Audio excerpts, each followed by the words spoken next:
Hello everyone. Today we learn about the clinical aspects of the brachial plexus.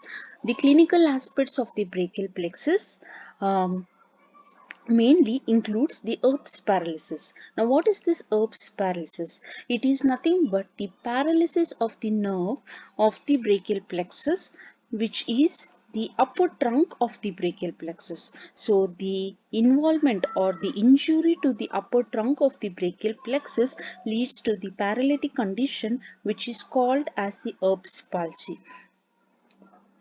This point on the upper trunk of the brachial plexus is called as the Erb's point. Now what is this Erb's point? So it is a very important nerve point where we can see the meeting of the 6 nerves of the brachial plexus. So the Erb's point is that point on the upper trunk of the brachial plexus where the 6 nerves meet.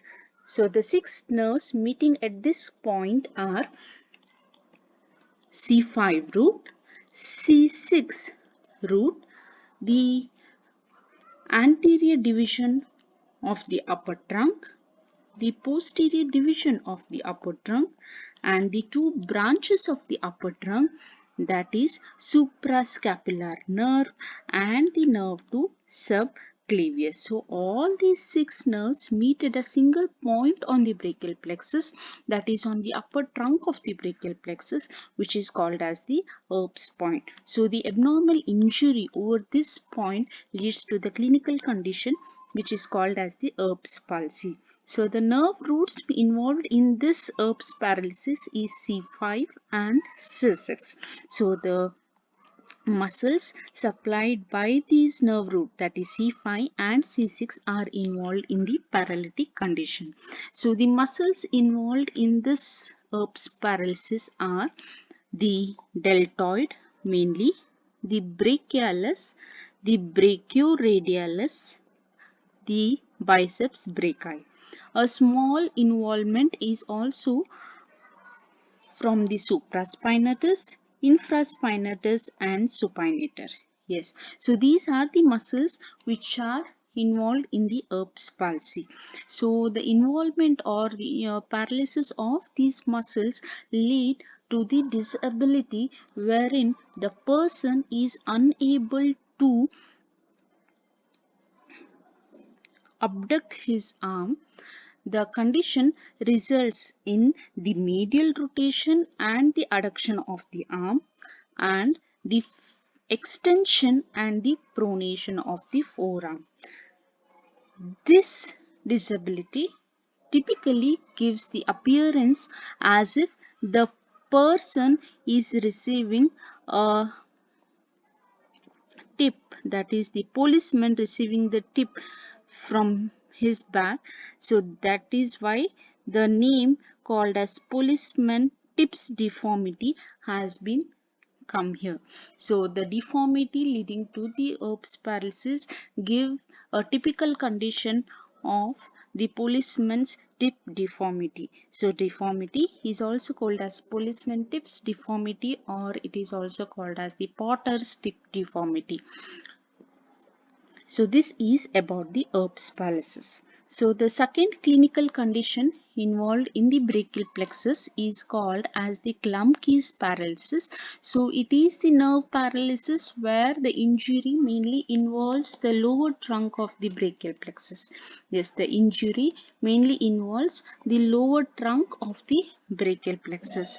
The muscles involved here is the intrinsic muscles of the hand and the ulnar flexors of the wrist and fingers. The nerve roots in the Klumpke's paralysis involved are the C8 and T1.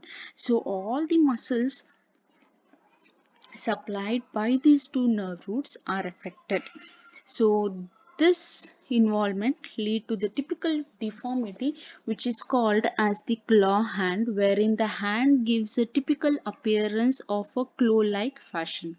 So where there is extension of the metacarpophalangeal joint and the flexion of the interphalangeal joints taking place.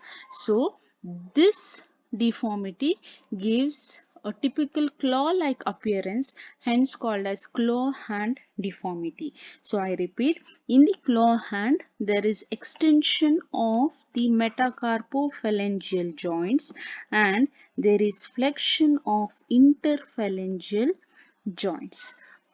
Other than this motor disability, the paralysis also lead to the sensory loss over the skin supplied by the ulnar nerve, and there are some vasomotor changes, there are some trophical changes.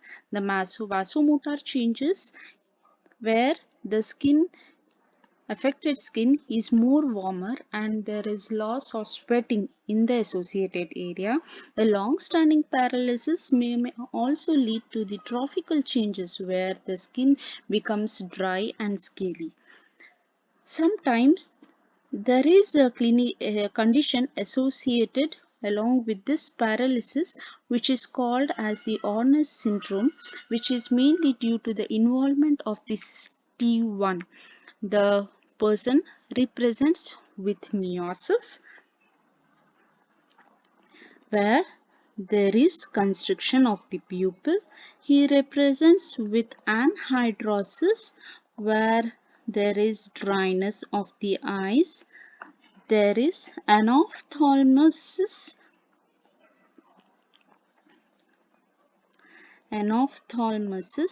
where there is shrinking of the eyeball, and of course there is loss of ciliospinal reflex. So there is loss of ciliospinal reflex. So this Horner syndrome is mainly due to the involvement of the sympathetic nerves which supplying the head and neck area, which passes through the T1 nerve root. So this is about the Klumpke's paralysis. To have a quick revision, Klumpke's paralysis is mainly due to the involvement of the nerve trunk, that is the lower trunk of the brachial plexus, and the root values involved is mainly C8 and T1, which involves the intrinsic muscles of the hand and the ulnar flexors of the wrist and fingers, which lead to the typical deformity called as the claw hand. The claw hand wherein there is flexion of the interphalangeal joints and extension of the metaphalangeal joints. Associated with the claw hand, we can also make out the cutaneous anesthesia and analgesia over the affected area of the ulnar nerve. There are some vasomotor trophical changes. Sometimes the person may also be associated with the Horner's syndrome. The third important clinical correlation of the brachial plexus is the injury to the nerve to serratus anterior, which is also called as the nerve of Bell. So, as we all know, the nerve to serratus anterior is the branch of the brachial plexus coming from the root. So, the roots C5, C6 and C7 give rise to the branch supplying the serratus anterior muscle, which is also called as the nerve of Bell. Now, injury to this nerve to serratus anterior give rise to the clinical condition which is called as the winging of scapula. Now, what is this winging of scapula? Because the nerve to serratus anterior supplies the serratus anterior muscle, the injury to this nerve, that is injury to the nerve of Bell, leads to the paralysis of the serratus anterior muscle. As we all very well know that serratus anterior has its insertion over its medial border of the scapula. The medial border of the scapula stands out prominently during the paralysis of the serratus anterior muscle, giving a typical look of the bird's wings. So hence it is called as the winging of scapula. So as the serratus anterior is mainly involved in the retraction and protraction activities. So the pushing and punching action of this muscle is completely lost. So when the person tries to retract his scapula, there is undue prominence of this medial border appreciated. So this condition is called as the winging of scapula. So this is about the clinical aspects of the brachial plexus. So to wind up, as a whole, there are three main clinical relations aspects of the brachial plexus. The very firstly, we need to know about the Erb's palsy. The next we have learned about the Klumpke's palsy and the injury to the nerve to serratus anterior, which leads to the clinical condition which that is called as the winging of scapula. So Erb's palsy involves the nerve root C5-C6, Klumpke's palsy involves the nerve root C8 and T1, and the winging of the scapula mainly involves the nerve root C5-C6, C7.